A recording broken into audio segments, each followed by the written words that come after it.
Dans la construction du discours sur la marche, on dit que Lyon, ça a été un moment où un tournant, où pour je ne sais quelle raison, il y a une convergence de choses. Enfin, c'est ce qui se dit, hein. Maintenant, c'est vrai ou c'est faux. En tout cas, Lyon...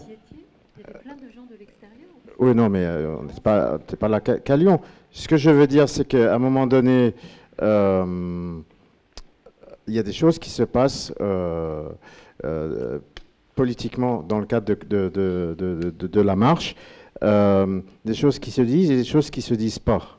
Par exemple, les contradictions, même 30 ans après, les contradictions internes aux différentes composantes de la marche et du mouvement de l'immigration, que ce soit les anciens ou que ce soit les jeunes, ne sont pas ou peu représentées dans les discours autour de la marche. Et c'est un problème aujourd'hui avec les 30 ans. Par exemple, l'étape de Lyon. L'étape de Lyon, il y a... L'étape de Lyon, c'est le week-end du 29 et du 30 octobre 1983. Le 28 octobre, il y a un forum justice à Vaux-en-Velin. Ce forum justice a été boycotté par l'organisation officielle de la marche. Alors qu'il était... Bon, je veux dire, on peut en discuter 1000 ans. La marche, elle est arrivée le lendemain sur Lyon. Tu es modérateur, mais en même temps, tu es pas... Voilà, non, mais je suis bien sûr. Mais tu diras, mais j'ai pas donné mon avis. J'ai même pas donné un... Non, mais j'ai pas donné l'information. Il faut que tu... Des mémoires différentes, il y a plusieurs mémoires. D'accord, voilà. Mais justement, je donne... C'est scindé en deux, lyonnais, entre ceux qui étaient pour le Forum Justice du 29. La CIMAD de Lyon a mis toutes ses forces pour l'accueil de la marche. Pardon. Pour l'accueil de la marche. Et effectivement, alors moi, je n'étais pas trop impliqué encore à ce moment-là, parce que j'étais encore à Vienne. La Vienne, ça s'est super bien passé. Hein, c'était, voilà, bon, nous, on était une petite ville. Hein, mais effectivement, à Lyon... on n'est pas conscient, mais la marche est cadrée, la marche est encadrée. Et effectivement, il faudrait poser la question aux copains des SOS Avenir Minguette directement, parce que c'est eux qui ont été quand même, je dirais, le cœur et la colonne vertébrale. Et à un moment donné, c'est leur image et leur engagement. Moi, je sais que tous les copains de SOS Racisme étaient montés à Vénissieux, et je ne suis pas sûr que... de SOS Avenir Minguette. Si je pensais encore à autre chose après Marche, ouais. Et déjà, et à l'époque, voilà, Gida, je sais qu'elle était absolument contre, que les copains de Vaux-en-Velin, et à l'époque, c'était pas Diversité ni l'EPI, c'était une autre association qui avait dit non. Les copains de Lyon 8e avaient dit non. Et il y avait simplement eu les partis politiques, Parti Socialiste, Parti Communiste avaient dit non à l'accueil de la marche. Et je ne sais pas comment ils ont fait pour réunir entre 1500 et 2000 personnes sur la place Bellecour. Je ne sais pas comment ça s'est passé. Mais je ne pense pas qu'il y avait à ce moment-là vraiment de volonté et que la CIMAD ait clairement dit non, on ne va pas au Forum Justice, ça je veux bien le croire. Il y avait des marcheurs, hein. Mais bon, si vous voulez bien, bon, hein, on va respecter un peu l'ordre de la parole. Si je suis modérateur, je suis aussi un acteur de ce moment et notamment un des organisateurs de ce Forum Justice, donc je sais exactement de quoi je parle. Et effectivement, il y a 9 marcheurs qui sont venus, dont Toumi, dont Farouk, etc., sur le Forum Justice de Vaux-en-Velin, parce qu'il y avait des engagements antérieurs, y compris des Toumi, au début juillet, aux Minguettes. Donc voilà, il y avait une dynamique. Ce qui est intéressant à mon avis, c'est, voilà, ça réveille la passion, et c'est intéressant qu'on discute ici aussi des dessous. C'est une manière dont tu fais les choses. Moi, je suis désolé. Bon, voilà, il y a aussi, il y a la manière et il y a le contenu. Donc on va faire les choses... on va faire les choses un peu dans l'ordre. Là, on est dans une dimension nationale. À Lyon, il y a des gens qui sont intervenus, qui sont venus de différentes villes.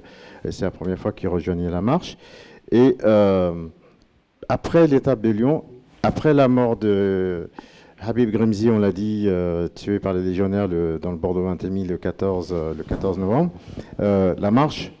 Après aussi, il faut le rappeler, la visite de Chadli en France. Hein, on l'oublie un peu, il était venu pendant 3-4 jours et que ça avait fait la une des médias pendant 3-4 jours. Eh bien, après cette période-là, la marche devient a une répercussion nationale, elle est dans les médias régulièrement.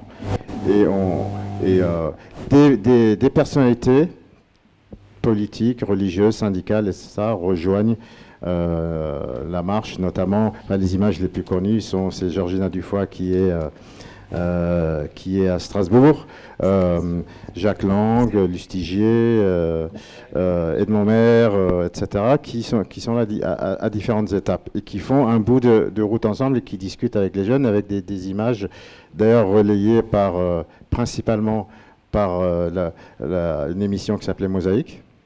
Hein, c'est eux qui ont fait une image, enfin un reportage de synthèse où on voit tout ça, c'est important.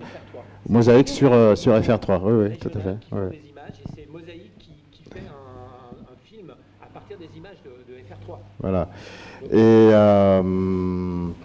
donc, j'en viens à Kaïssa. La marche, l'accueil de la marche pour l'égalité, est-ce que tu peux nous raconter comment ça se passait dans le cadre du collectif Jeune, dans lequel tu étais une actrice forte, pour l'accueil, qui a accueilli et comment s'est déroulée l'arrivée en région parisienne et puis l'apothéose finale le 3 décembre. Alors je vais commencer par prendre un peu vos propos. Je veux dire, chacun se doute ici qu'un événement qui se déroule du 15 octobre au 3 décembre et qui arrive à mettre des milliers de personnes dans la rue à Paris, ça ne se fait pas sans contradiction, sans conflit et sans débat plus ou moins houleux. Donc ce qui se dit ici, on pourra peut-être prendre le temps de donner des détails, mais ça a existé et je pense que notre responsabilité, c'est aussi d'en débattre. Alors moi, je vais essayer de faire court. Moi, à l'époque, en 81, les étrangers obtiennent le droit d'association.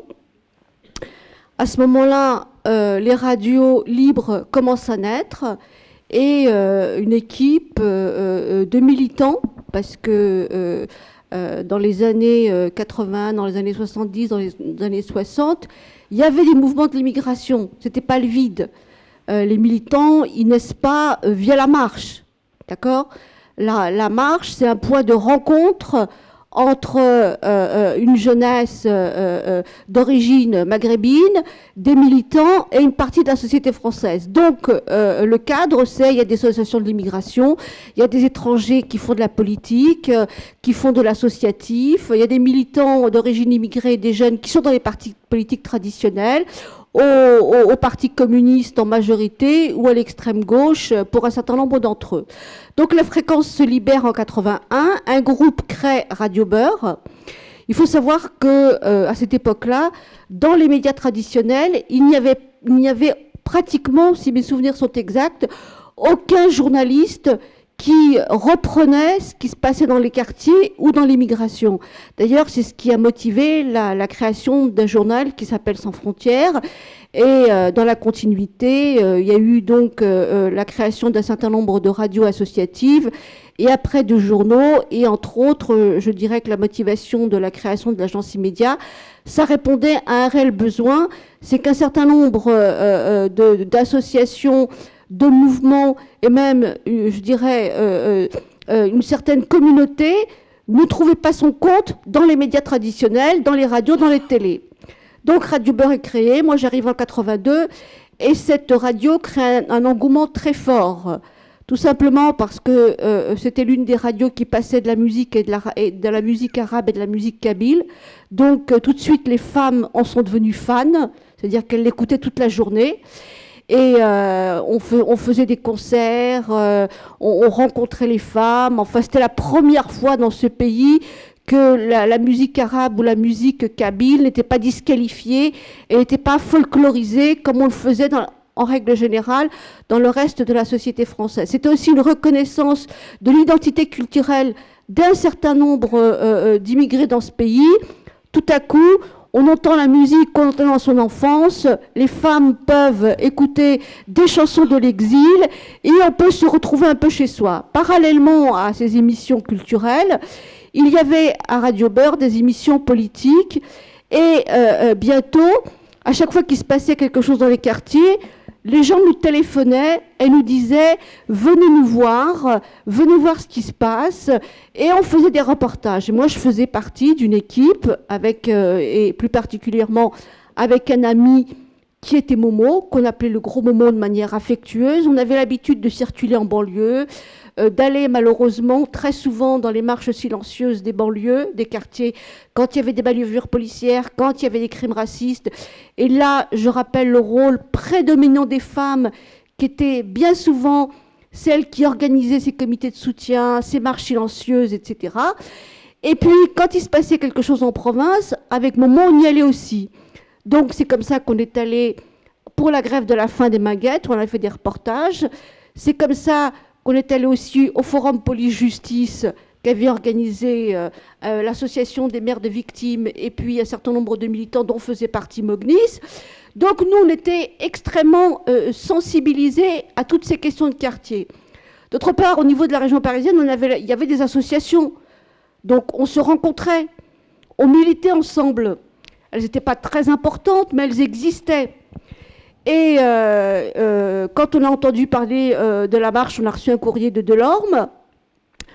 On a tout de suite décidé, un certain nombre d'associations et d'individus, sur la région parisienne, il y avait le comité national, la coordination nationale qui avait été créée un peu dans le sillage de Delorme, avec son entre-gens, c'est-à-dire un peu les organisations traditionnelles qui étaient donc rue Traversière, hein, le MRAP, les partis traditionnels, les syndicats, la CIMAD, la FASTI, enfin je dirais tout ce qui était mouvement antiraciste généraliste qui existait sur la place publique et qui œuvrait utilement, efficacement pour défendre les immigrés sur le territoire français. Et nous, on a senti...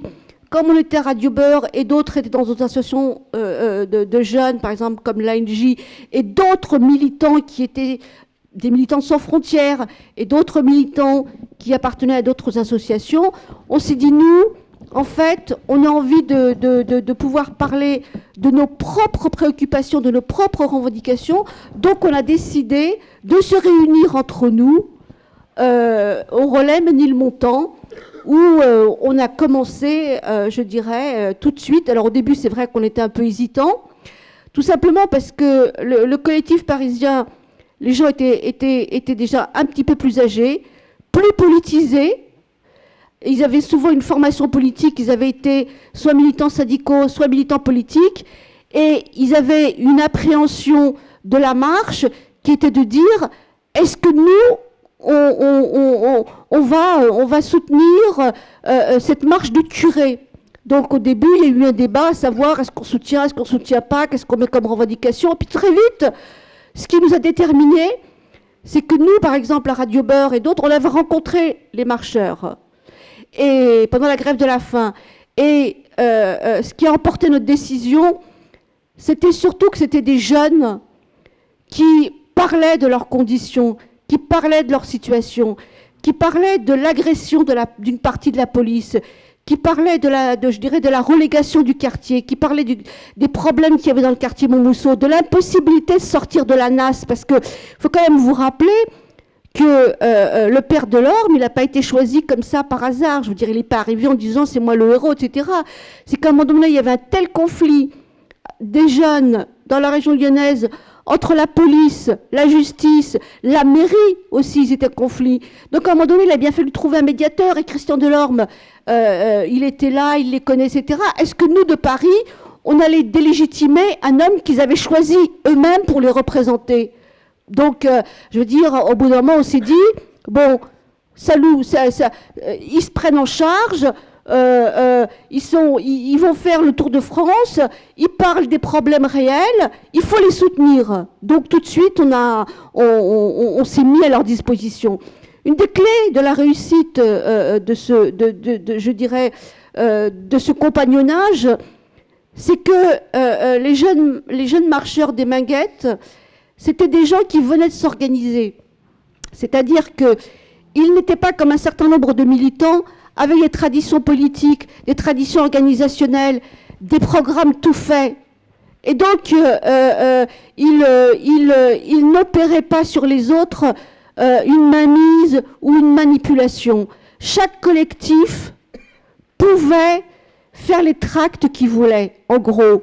Eux, ils étaient effectivement dans une parole humaniste, puisqu'ils étaient partis sur une initiative non violente. Okay, mais au fur et à mesure, je pense que leur discours a évolué, mais ça ne les a pas empêchés de nous laisser libres, nous, de faire des tracts qui n'étaient pas les mêmes. Par exemple, sur le thème rengainer, la chasse est fermée, on arrive, ou égalité des droits, justice pour tous, pas plus à Pierre qu'à Mohamed, le droit de vote, et tout ça, l'autonomie du mouvement que nous avons manifesté, que nous avons développé à travers notre manifeste.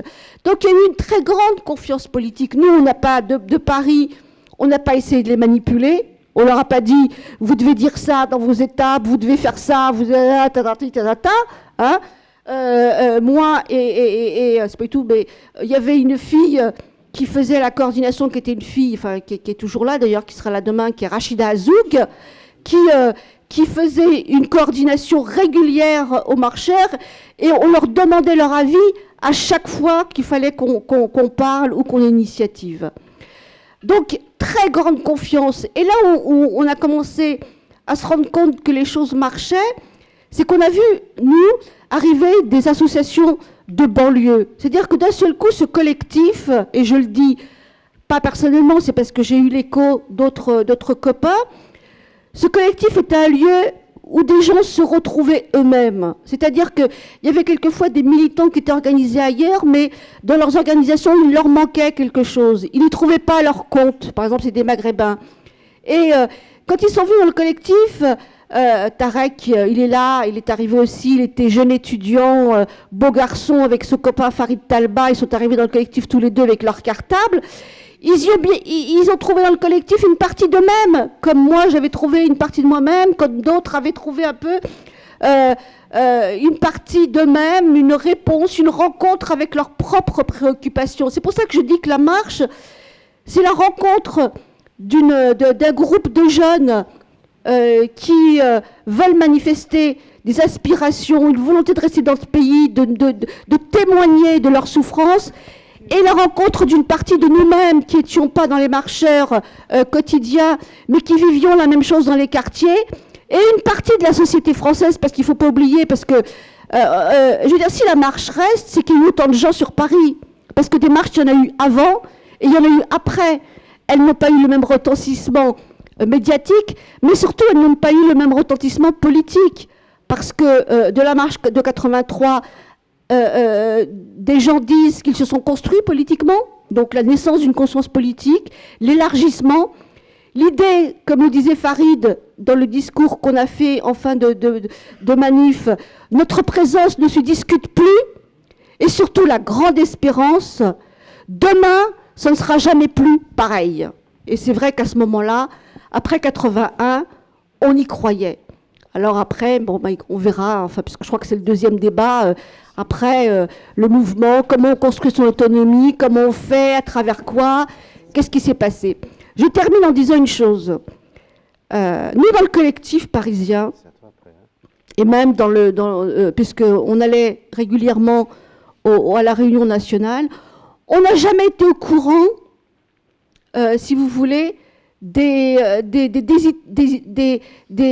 discussions politiques, c'est comme ça que j'appellerais, sur le fait que les marcheurs devaient être reçus à l'Élysée, sur le fait que c'était la marche de 10 ans. C'est la marche de 10 ans parce que, comme nous étions jeunes et que les SOS Avenir Maguette, ils venaient de se créer, je pense qu'ils n'avaient pas pensé eux-mêmes à un tel succès et qu'ils n'avaient donc pas préparé l'après et qu'ils ne se sont pas dit, si on réussit notre manif, voilà ce qu'on va exiger.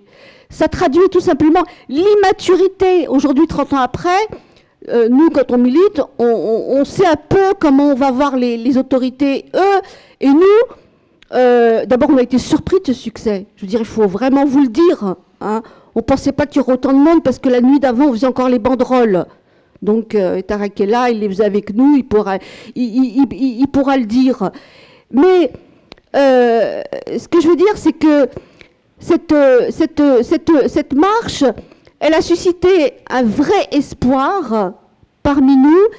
Elle a suscité, je dirais, vraiment un élargissement du mouvement associatif. Des centaines d'associations se sont créées autour de cela. Et je dirais, cette effervescence, cet engouement et cette naissance d'associations, à mon avis, peut-être que je me trompe, n'a jamais eu l'occasion de ressurgir avec une telle ampleur. 30 ans après, la question de l'organisation autonome, de savoir est-ce qu'il faut un mouvement antiraciste, est-ce qu'il faut un mouvement autonome, est-ce qu'il faut un parti politique, c'est toujours la même chose, en sachant que les conditions sociales de toute une série de gens dans le quartier se sont aggravées.